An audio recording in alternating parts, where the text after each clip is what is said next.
வடக்கே ஒரு அஸ்தமனம், தெற்கே ஒரு சந்திரோதயம். ஆகாயம் என்னோடு திசை மாறுதே. உண்மையா நான் என்ன பொம்மையா? ஒரு ஜென்மம் வாங்கி வந்து இரு ஜென்மம் வாழுகிறேன்.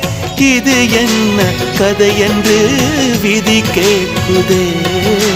மாயமா என் கண்ணீர் மாறுமா? எங்கேயோ தொலைந்த விதை இங்கே வந்து பூத்ததென. முல்லைப்பூ என்றிருந்தேன், முள்ளோடு பாய்ந்ததென்ன. நான் ஓட நினைக்க நிழல் என்னை துரத்த. உயிர் தியக்கம் பயணம் என்ற திருப்பத்தில் முடிவது ஓய்ந்தது. என் கால்கள் ஓய்ந்தது, தீர்ந்தது, கண்ணீரும் தீர்ந்தது.